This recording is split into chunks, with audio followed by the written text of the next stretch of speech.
Hi, I'm Patrick. And I'm Liv. And this is the Mach-E vlog. And today, this is not about Mach-E, this is about Kia. We are at CES 2024, where we saw the grand unveiling of the Kia PBV business. We're gonna show you everything that's about. We're gonna do it right now. Let's go.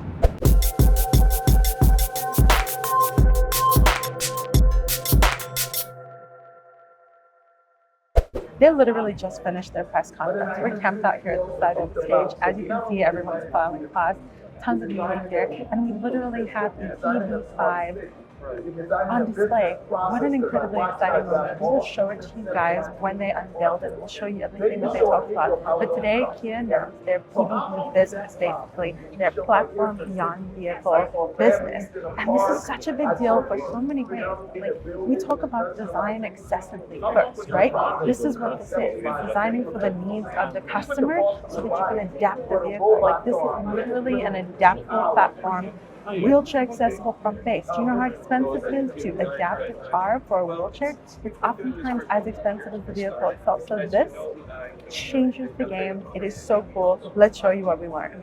This whole PBV thing isn't arbitrary. Kia also announced a 3-phase plan for making this all happen.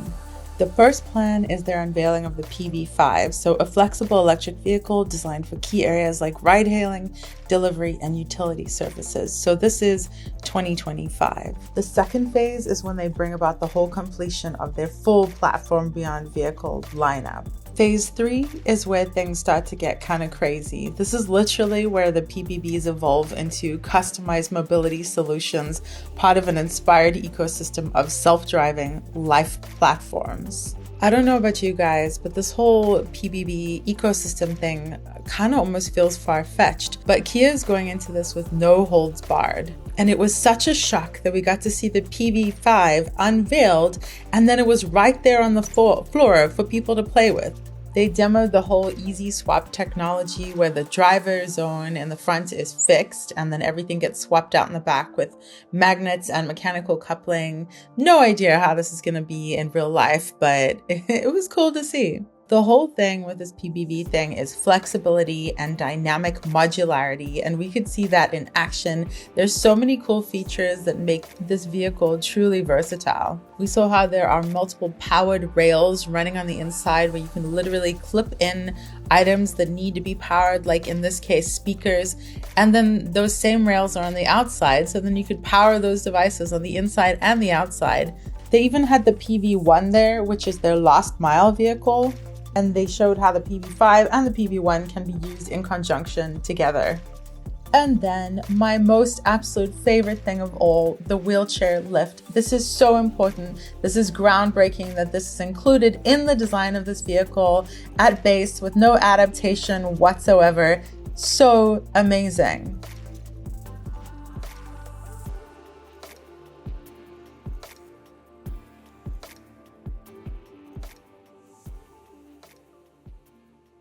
All right, we attended the press conference yesterday. It was super exciting. Even more exciting than today has that we've been able to get a tour from Karim Habib, the vice president, the global head of Kia Design. We also got a tour, and I'm writing an article. This was by, I've got to pronounce his name right, 1Q. And he is the head of future design. So we've gone like up close and personal and learned exactly what they're planning with these incredible cars. There's a whole display here, and we're going to show you everything. So let's take a look. Yeah, so it's always hard for me to start with the design, let's say. But in essence, what was important to us, we knew, of course, the idea of modularity would be there from the start, right? That was quite important to us. So we wanted to make sure that the design we did worked for all of these concepts, like you see over there. What was also important is we have our design philosophy, Opposites United. It's a design philosophy that's based on contrasts, on contrasts that you find everywhere in life. But in our passenger cars, it has a certain visual vocabulary that is a bit different here, but we still wanted to work with contrast. So here what we tried to do was to look at it from a usability point of view. For example, you have a lot of technology, and technology is obviously very, very important for this concept. So we wanted the technology to feel super smooth, super sleek, and very modern. But at the same time, this is a vehicle that's going to be used in this case for hailing, or in this case for logistics. It's going to be used, for hundreds of thousands of kilometers, hopefully. So, and the businesses that own these vehicles, they are worried about the cost of ownership. So being able to have a vehicle that, can be a little bit handled in a bit more rougher manner, let's say. So that's why you see cladding. A cladding on a van is not necessarily something you find on a lot of them. And that's important for us because cladding protects, and cladding can also be removed and replaced, right? For example, the bumper is purposely made in 3 parts, right? The production car will be a little different from what you see here, but we will have this idea that the corners can be changed. And the corners can be changed because this is where the small impacts happen, right? Another thing that we did is we wanted the vehicle to have a strong visual identity. So we looked at a few different things. For example, the color breakup, having sort of the lower part in body color, the upper part more in black. So again, the contrast between smooth glass and let's say a little bit more geometric here at the bottom. But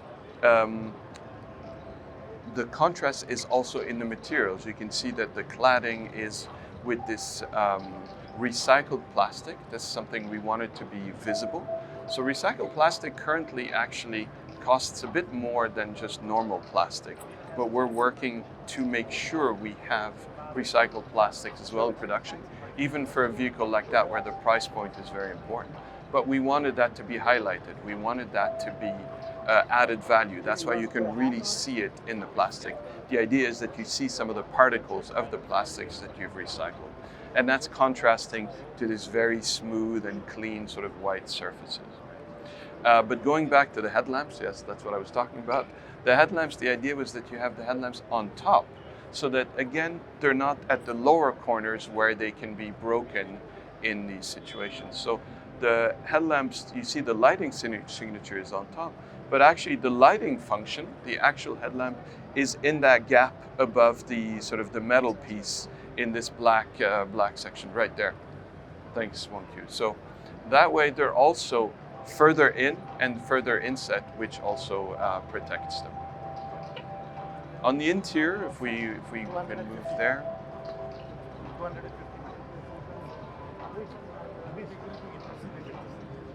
If you can see the interior. So the interior, there's different versions, obviously. This one being the hailing.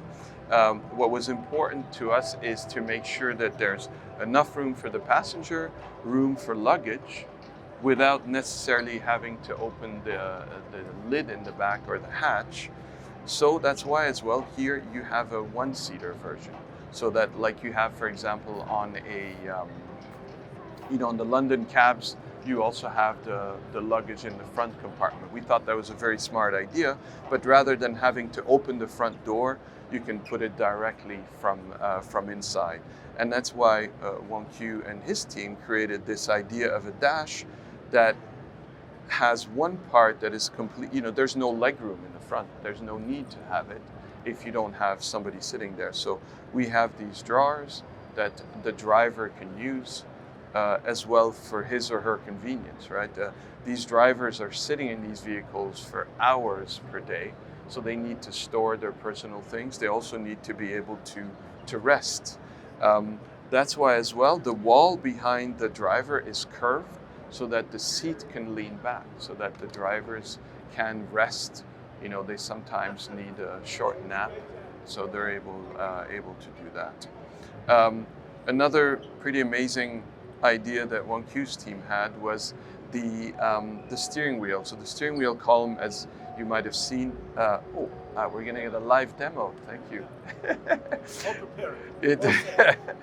It flips up, and that is, of course, for more on, let's say, if the driver wants to put his or her food, or if you want to have a little notepad and write something. And that's why also we have this idea of the lighting inside the steering wheel, so that it really works like a desk lamp. Yeah. And the rest, basically, on the infotainment side, we have a very simple iPad-like element, because most of the companies have also their own software they want to use, so we want to make sure that's as flexible as possible for them. Yeah, another thing is, can we actually show the seats, the flipping of the seats? That's a pretty amazing thing in my view. That's something that is not quite production ready, but we are working on making sure that we can do it. There's still some safety issues we have to work towards, but the idea was to have a seat that can be, as Yunjong just showed you, that can be here flat, so you can slide it forward and backward, and that allows you then for different seating arrangements for the different sort of situations you want to use it. Yeah, and they can fold both ways, so you can look backwards and forwards in the markets that allow that. Right, anything I might have missed? Oh, yes, that's very important. So, as you know, as you probably know, conversions for vehicles to bring in a wheelchair is something that is very costly. A lot of the times, it requires a lot of width for wheelchairs, so it's often done from the back. And in this case, for the larger wheelchairs, we would still have to do that. But what we wanted to do was, from the manufacturer's side, try to create something that is affordable and without maybe a huge conversion, to be able to create a ramp for a small wheelchair to be able to go in and out. So that's why as well the position of the B pillar, which here is not we don't have it here in production. We will have the B pillar, but the distance to be able to bring in the wheelchair was very, very important to us. So the rail is, we talked a lot about modularity and adaptability, and the rail is really a simple idea, where we have these elements. You see the speaker in the front, you see him here on the side. You can get a bit closer if you want. You have speakers or you have plugs. So the idea is to have a sort of a live rail where you can plug in these elements, and then electricity is always led through it. And it is, it works in theory. So we have the rail here, and we also have the rail on the exterior. The rail on the exterior, obviously, you don't move around with, let's say, a speaker at so much outside, but if you're camping or you have, it's on the other side. Okay. The unit, yes, that's the example. You're talking about the module, right? Yes, that is something. See, I would have absolutely no brain, no memory if it wasn't. So thank you. That is something I mentioned yesterday. I think that's a genius idea that the team had, is these modules are of one size, whether it's, for example, here you see this is the version where you have here storage. On the other side, you have the armrest, but it is in exactly the same area. And we have created, I believe on the PV7, we have the trolley, or on the high roof as well, right? It's the same module. PV1, right. PV7. Right, so it's all the same modules that can be used because they're the same dimension, the same panels that can be interchanged between all. Okay, so what do you guys...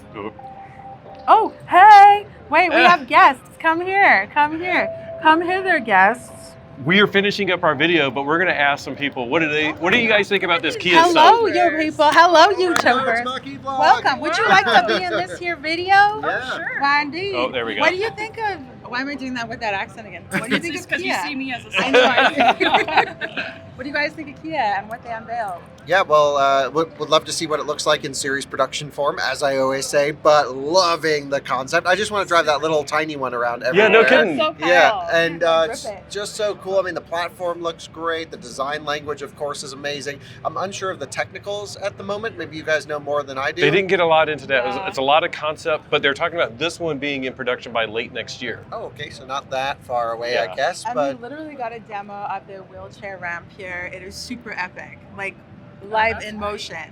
Wow. So yeah, so many use cases for something like this, and we'll have to see what it looks like in production. But Kia would not go this crazy at a display if they weren't planning on bringing something to market around this area. So love the idea, love the concept, and big fan over here. Yeah, yeah. Awesome. Cool. All right. Thank you. you, We're gonna guys. wrap our video up, and then we'll say hello We'll see more. you at home. Indeed. Oh, yes. Okay, bye.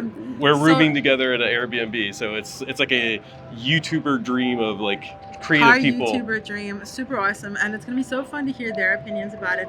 Obviously, they came and got. Why am I holding this for you to hear? Oh, Obviously, they came and got up close with this today, so we're all gonna have other opinions, but clearly everyone's excited. So you have to let us know how you feel about Kia and this really radical new world that they're envisioning. So I'll give some of my opinion now. I generally don't like concepts, but it does seem like this one they are going to be getting something somewhat close to this in production by the end of 2025.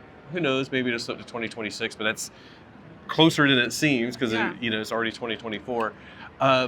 So I'm generally not a fan of when somebody's doing concepts, but this isn't just like a concept car that they just threw out and it doesn't really function. They were showing us a lot of functionality here, but it's also a very big world that they've created, different levels of vehicles and doing some really cool stuff like the having modular things. So if you have a store, you could basically have the cubicles with the product, the storage racks. the storage racks. So then you pop up and then you pull those out. You have your store, your day sale or whatever, and then you load it back in. So it was a lot of very, very well thought out. They thought things out to a very high degree. Yeah, it's entirely a whole new world. It felt a little Wall-E-ish to watch it, people getting ferried in these things. But isn't that the dream, that you could get ferried around while you're doing your job, while you're living your life, while you're playing with your kids and watching a show, whatever it is, and